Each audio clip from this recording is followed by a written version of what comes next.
Ну што ж, адразу фільм выклікаў такія верлівыя гарачыя дыскусіі ў інтэрнэце і прыватнасці частка, прынамсі, падзялілася гледачоў на тых, хто кажа, мы ўсё гэта цудоўна ведалі, вось мы такія там па 10-20 больш гадоў у палітыцы, таму фільм так сабе.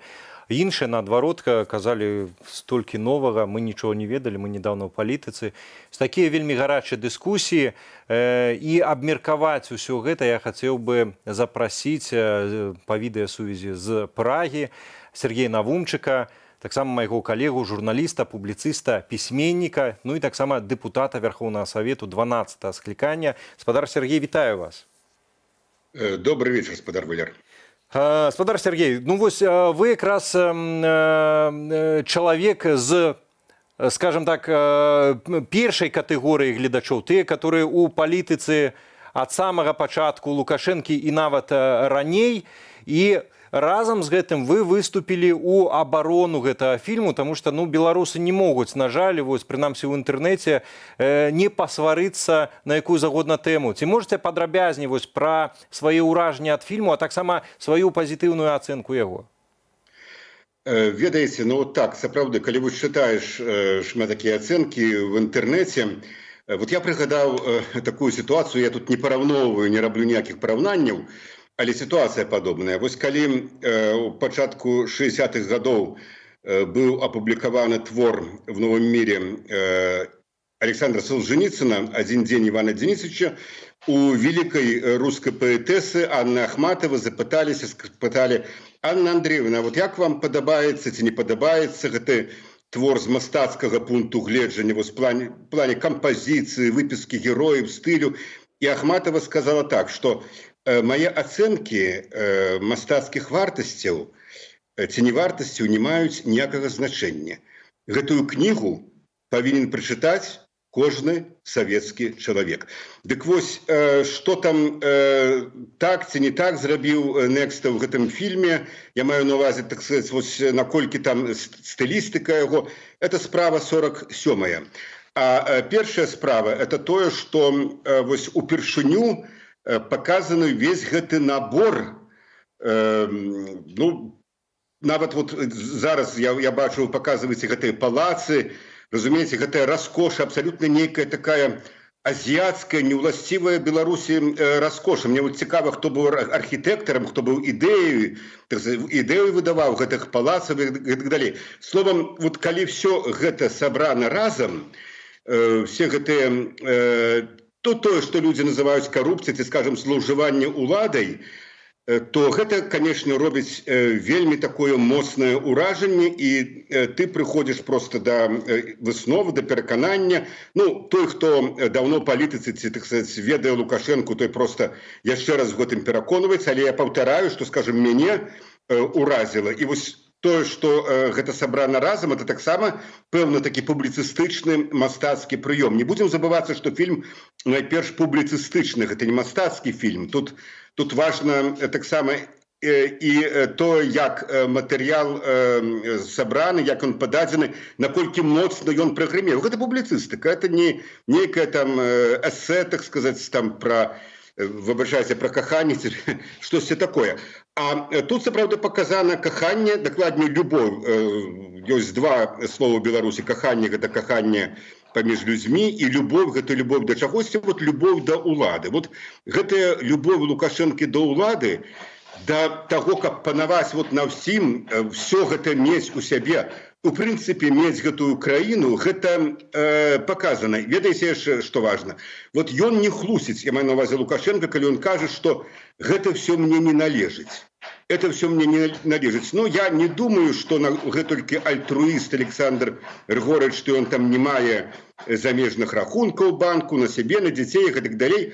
Але вось гэта, вот гэтыя все палацы, там, што там, майбахі, мерседесы, гэтак далей, зусім магчыма, персанальна яму не належыць, але і не трэба. Калі Сталін памёр, быў толькі адзін кісель ягоны, адна шинель і штосьці такое. Больше яго сапраўды, вот у плане такім матэрыяльным ён быў бедны чалавек, але яму належаў весь Савецкі Саюз. яму належалі все 250 мільёнаў людзей, якіх он пераўтварыў у сваіх рабоў, над якімі он мог безмежна просто панаваць. Вот такая ситуация, думаю, і з Лукашенком. І вот гэты фільм Пуцілы, ён, безумоўна, пра гэта. Ну, конечно, калі улічыць нават тое, як Лукашенко кажа, я гэтаму дам крэдыт у 3%, тут я там 20 тысяч еўра выпісаў.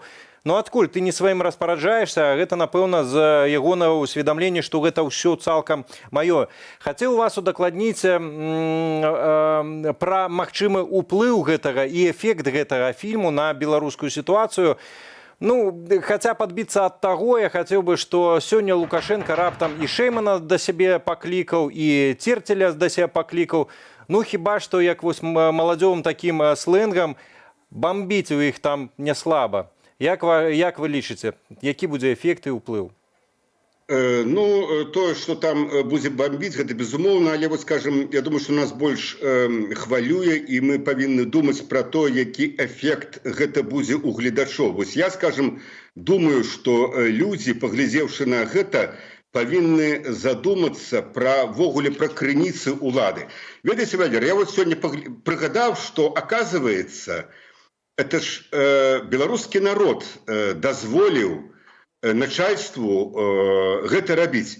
У 96-м годзе на рэферэндуме у лістападзе на пытанне, ці забараняеце вы вышэйшаму начальству красці, народ адказаў не забараняем. Ну, я утрырую, пытанне насамрэч на рэферэндуме было так, у мяне гэты тэкст у рускім варыянце: согласны ли вы, что финансирование всех ветвей власти должно осуществляться гласно и только за государственный бюджет?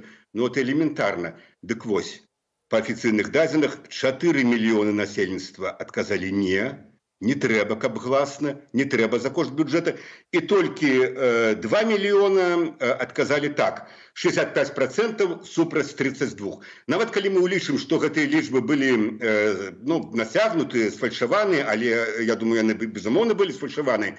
Ну, знаеце, усё роўна. Я думаю, што ў краіне з высокай палітычнай культуры на гэта пытанне, калі ўжо працягваць, так сказаць, традыцыю моладзевага сленгу, адказалі б толькі, хтосьці адказаў не дзеля хохмы. Это было б там сотая нейкая доля процента.